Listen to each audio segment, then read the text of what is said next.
দেখুন, mango festival আমরা প্রত্যেক বছরে করি। এই বছর আমাদের 10th year of mango festival.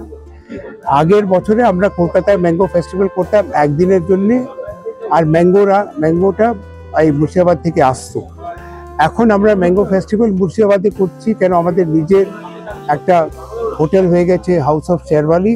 ওই হাউস অফ শেরওয়ালি থেকে আমরা 110 জন ওখানে থাকতে পারে গ্রুপে লোকেরা আসছে।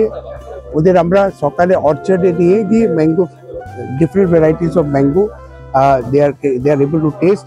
They go from one orchard to another orchard. The whole concept is like wine trail in France, যেখানে একটা ডিফারেন্ট বাইনারি ও ডিফারেন্ট ওয়াইনইয়ার্ডে গিয়ে ওরা ওয়াইন টেস্ট করে। যেরকম টি ট্রেল আছে, যেখানে ডিফারেন্ট টি গার্ডেন্সে গিয়ে ডিফারেন্ট কাইন্ড অফ টি একটা টেস্ট করার যেরকম আছে, আমরা এখানে ওই সেম কনসেপ্টে ম্যাঙ্গো ফেস্টিভ্যাল করছি, যেখানে একটা অর্চার্ড থেকে আরেকটা অর্চার্ড গেলাম, আর অর্চার্ডটা নেক্সট টু ইচ আদার আছে। এক একটা অর্চার্ডে গিয়ে আপনি different varieties of mango in the breakfast time, because সকালে একটা ভালো ওয়েদার থাকে, দুপুরে তো অনেক গরম হয়ে যায়, তার ওখানে গিয়ে একটা ম্যাঙ্গো একটা এক্সপিরিয়েন্স করা যাবে।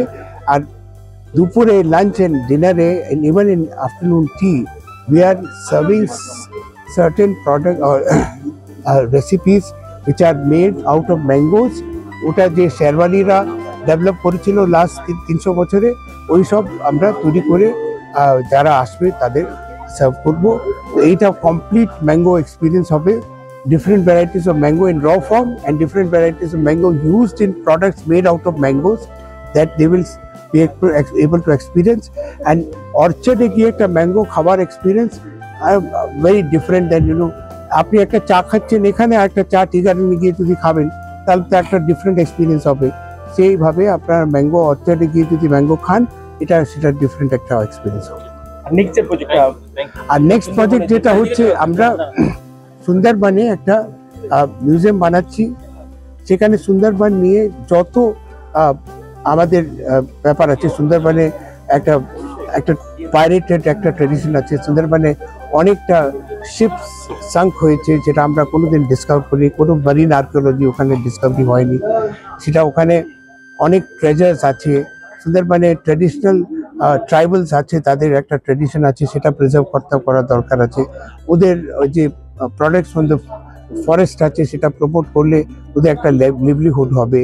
ওদের আর্ট অ্যান্ড ক্রাফট, ওদের ট্রেডিশনাল আর্ট অ্যান্ড ক্রাফট আছে ওদের, সেটা যদি আমরা মার্কেট করতে পারি তাহলে ওরা একটা জীবনযাপনে ইজি হয়ে যাবে।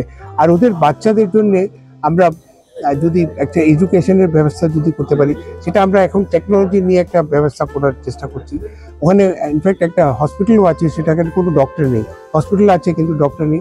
আমরা চেষ্টা করছি ওই হসপিটালে আর্টিফিশিয়াল ইন্টেলিজেন্স ইউজ করে একটা দুটো ডক্টর রেখে নানা রকমের ডক্টরের একটা পসিবিলিটি ওখানে ক্রিয়েট করছে একটা এক্সপেরিমেন্টাল হিসাবে। আর এই মিউজিয়ামে আমরা সব কিছু সুন্দরবন যাবতীয় যত ইস্যুস আছে, সেই সব ইস্যুস এখানে আমরা ডিপিক্ট করবো। আর এটা আমরা চেষ্টা করছি অক্টোবর মাসে ইনগ্রেট, মানে যখন সিজন স্টার্ট হবে অক্টোবর মাসে, কেন বাড়িটা রেডি আছে, আর আমাদের আর্টিফ্যাক্টস রেডি আছে, আমাদের কনসেপ্ট রেডি আছে, আমাদের শুধু ইমপ্লিমেন্ট করতে হবে ইন্টেরিয়ার্স। तो এটা আমার 3 মাসের বেশি লাগবে না। আমরা 3 মাস कितना ये है अच्छा पड़ेगा प्रोजेक्ट में। देखिए अभी ऑलरेडी जो बिल्डिंग उनका बना हुआ है, उस बिल्डिंग का कॉस्ट होगा करीबन 2-2.5 करोड़ रुपया, और 2-2.5 करोड़ रुपया अभी और खर्चा करेंगे, करीबन 5 करोड़ रुपया।